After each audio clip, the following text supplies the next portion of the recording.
Hello, I'm Stuart Maconie and I'm here to tell you a little about my new book, which is called Hope and Glory. The last couple of books, if you know them at all, Pies and Prejudice and Adventures on the High Seas, and I hope you do know them, of course, have been British travel books. Now, I still feel a bit sheepish about applying that word travel to my books, because when I think of travel books, I tend to think of a man with weather-beaten, tanned skin, eyes narrowed, wearing a bandana, living with nomads somewhere in the Kalahari, or someone who's fought off polar bears as he's existed for 6 months on an ice floe somewhere off Greenland. My travel books are altogether an easier proposition, certainly for the writer and the reader, I hope, in that I visit tea shops in the Cotswolds. Sometimes I get as daring as going to Chippy's in Crewe or the odd library in Gloucester. Well, I'm kind of joking, but they are British travel books because I am an Anglophile. I love Britain, I love England, I love Scotland and Wales and Ireland as well. I'm particularly interested in British history as it is experienced by people like me and people like you, I hope, ordinary people.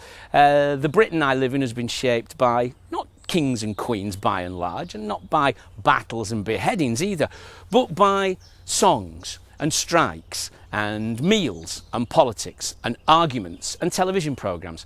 So this time out, I wanted to write a book that I could continue to have fun travelling around Britain, eavesdropping on conversations, seeing wonderful things, meeting quirky people, but also dig a bit deeper in terms of history and culture. So what I've done, with this idea of a people's history in mind, if you like, is revisited the 20th century, one of the most dramatic, divisive, colourful and spectacular centuries in British history. And I've chosen a day from every decade of that century, one day in which an event happens that somehow shapes the Britain we live in today, from sport to class and women, from politics to television, from adventure to children. And look at how those days still have ramifications and echoes in how we live today.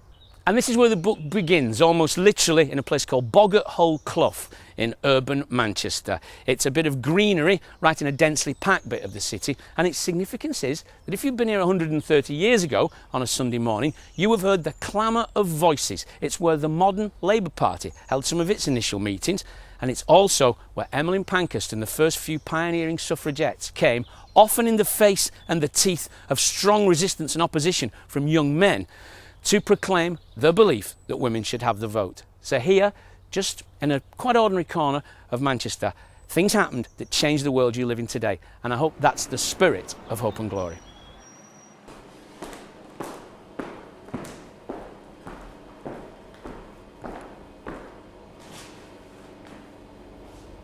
Here's another location that I visit in my new book, Hope and Glory. The idea is that I come to some of the places where major events have happened that shape British history, and some incidental and associated places too. This is one of them. It's called the Deaf Institute. It's a really, really lovely little venue on Manchester's Oxford Road, well, just off it actually. I see loads of bands here. I'm often here of an evening. And quite recently I came to see Edwyn Collins, who I'm very fond of.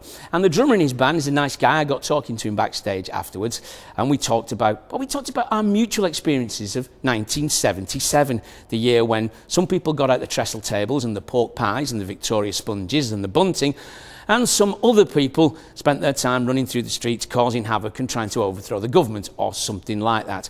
And he was quite an interesting bloke to talk to, because that bloke was Paul Cook, drummer of the Sex Pistols, and back in 1977, one of the 4 most hated and despised men in Britain. Find out more about that in my new book.